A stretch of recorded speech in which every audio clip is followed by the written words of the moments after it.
អូខេបងស្រីម្នាក់ហ្នឹងគាត់ឆាតមកបញ្យល់ពីសាច់រឿងគាត់គាត់មានវ័យចាស់ជាងខ្ញុំគាត់ជាបងស្រីគាត់មានវិបត្តិស្នេហាបន្តិចគាត់ស្គាល់ជាមួយនឹងដៃគូគាត់ហ្នឹងប្រហែលជា3ខែអីទេវាស្នេហាគាត់ដូចជាថ្មីទេប៉ុន្តែនៅក្នុងមិត្តភាពស្នេហាគាត់ហ្នឹងគាត់រីករាយសប្បាយជាមួយគ្នាគាត់តែងតែលេងសើចមានជ្រុលជ្រោះខ្លះអីខ្លះក៏ប៉ុន្តែមិនថាជ្រុលជ្រោះមិនទេចេះតែអនុគ្រោះគ្នាបានជារឿយៗដែរបញ្ហានៅត្រង់ថាថ្ងៃមួយនៅពេលដែលខាងប្រុសគាត់ចាប់ផ្ដើម follow បងស្រីនឹងនៅក្នុង Instagram គាត់បានទៅអូសឃើញpost ចាស់ហ្នឹងដែលមានភាសាបងស្រីធ្លាប់សរសេរថាហៅប្តីអីចឹងហៅអ្នកផ្សេងប្តីដែលហ្នឹងគឺគាត់ប្រហោះតាំងពី2ឆ្នាំមុនអតីតកាលរបស់គាត់គឺគាត់ផុសថាប្តីឲ្យកាដូគាត់ជាលុយជាកាក់អីចឹងទៅអញ្ចឹងរូបភាពហ្នឹងបើសិនជាមនុស្សផុសឃើញវាអត់ friendly ទេបើសិនជាគាត់ដឹងថាវាផុសតាំងពីថ្ងៃឆ្នាំណាអញ្ចឹងណាតែពេលគាត់ឃើញបងស្រីគាត់និយាយថានេះកាដូប្តីខ្ញុំឲ្យចេះ2ចេះ3អញ្ចឹងលុយចេះ2ចេះ3បញ្ហាមួយហ្នឹងណាខាងប្រុសហ្នឹងគាត់ក៏ប្រកាន់ខូចចិត្តគាត់អន់ចិត្តជាមួយនឹងគាត់អត់មានសួរហេតុផលអីជាមួយបងស្រីទេគាត់ស្ងាត់ជ្រាបគាត់លេងនិយាយហៅបងស្រីគាត់ឆ្ងល់ដែរអញ្ចឹងណាហើយអត់ឆាតអត់អីទៀតលេងតាក់ទងមួយគ្នាខាងប្រុសស្ងាត់អីចឹងទៅលាក់ខ្លួនបាត់ចឹងទៅប៉ុន្តែបងស្រីគាត់ព្យាយាមស្វែងរកដំណោះស្រាយព្យាយាមតាមលួងសួរមានរឿងអីកើតអីចឹងក៏គាត់អត់ព្រមបើកចិត្តក្នុងការនិយាយរឿងហ្នឹងដែរបញ្ហានៅត្រង់ថាម៉េចមិនថាមកប៉ុណ្ណឹងខាងប្រុសហ្នឹងបើទៅមើល account គាត់បង្ហោះថា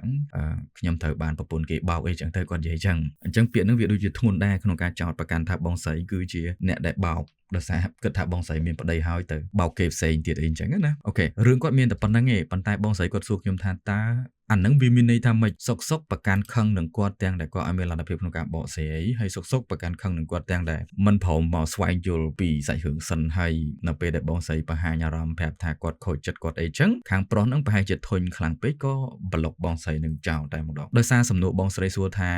តើសកម្មភាពទាំងអស់ហ្នឹងខាងប្រុសហ្នឹងមានន័យថាម៉េចកន្លែងនេះខ្ញុំគិតថាបើសិនជាយើងទៅថ្លឹងទម្ងន់ស្នេហា3ខែរបស់គាត់ណាខ្ញុំអាចវែកញែកឬក៏ថ្លឹងថ្លែងឲ្យគ្រប់គីឡូទៅវាមានន័យថាអញ្ចឹងខ្ញុំចង់ជម្រាបជូនបងស្រីថាបងស្រីមិត្តភាពប៉ុណ្ណឹងវានៅស្ទើរនៅពេលដែលនៅស្ទើរបើទោះបីជាបងធ្លាប់មានអារម្មណ៍រីករាយជាមួយគាត់ពីមុនមកក៏ដោយប៉ុន្តែអាហ្នឹងវាមានន័យថាម៉េចអាហ្នឹងវាមានន័យថាគាត់ប្រហែលជាមិនទាន់ច្បាស់លាស់ជាមួយបងទេហើយខ្ញុំជឿជាក់ថាទោះបីស្រឡាញ់គ្នារីករាយប៉ុណ្ណាក៏ដោយខ្ញុំចង់បញ្យល់ពី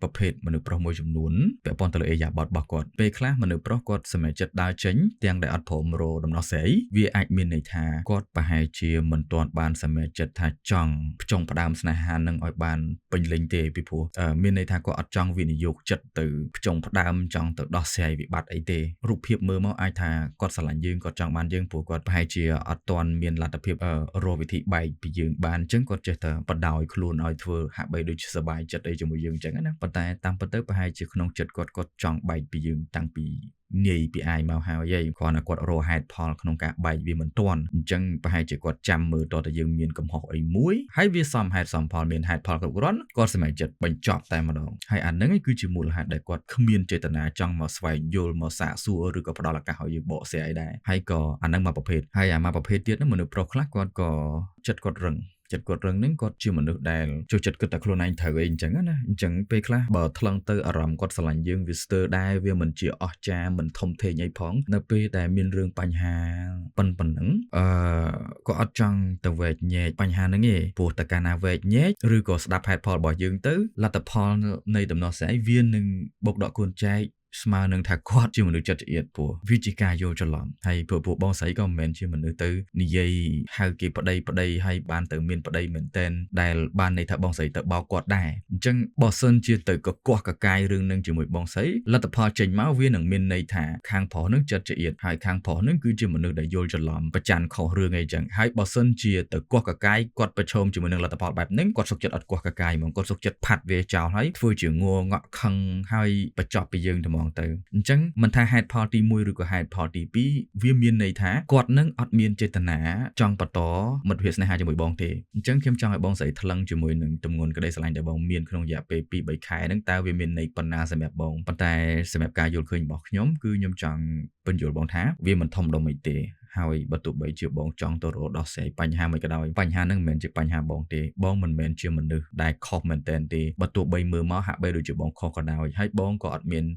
វិបត្តិស្អីគួរតែត្រូវទៅស្រាយឬក៏ទៅរកដំណោះស្រាយជាមួយនឹងរឿងដែលជាបញ្ហារបស់គាត់ខ្លួនឯងដែរព្រោះបញ្ហារបស់គាត់អាចថាគាត់ចិត្តស្រាលគាត់មិនចង់វិនិយោគទៅលើ ការរកដំណោះស្រាយដើម្បីស្នេហានឹងទេហើយក៏គាត់មានចេតនាគេចវេះមិនចង់កោះកកាយឬក៏ចង់បន្តអាស្នេហានឹងទេអញ្ចឹងបងស្រីអាចរៀនទទួលស្គាល់ថាវាគឺជាបញ្ហាគាត់ហើយមិនថាបងស្រីប្រឹងប៉ុណ្ណាទេវានឹងគ្មានប្រយោជន៍ពីព្រោះគាត់បានដាក់ចិត្តរួចហើយថាអញត្រូវតែរកបញ្ហាមួយដើម្បីបង្កើតជាភ័ស្តុតាងឲ្យអញមានហេតុផលគ្រប់គ្រាន់ក្នុងការដកខ្លួនចេញពីមិត្តភាពស្នេហានឹងអញ្ចឹងអ្វីដែលបងស្រីអាចធ្វើបានជាល្អបំផុតសម្រាប់ខ្លួនឯងកាត់ចិត្តទៅណាមួយស្នេហា3ខែវាមិនគួរធំដុំពេកឲ្យយើងត្រូវស្ដាយសំណោះជាមួយនឹងមនុស្សដែលគ្មានចេតនាចង់ផ្ដល់លទ្ធភាពឲ្យបងបកស្រាយនឹងទេអញ្ចឹងមិនថាបងបានគ្នាជាប្តីប្រពន្ធយូរវែងជាងនឹងក្នុងកម្រិតណាទេ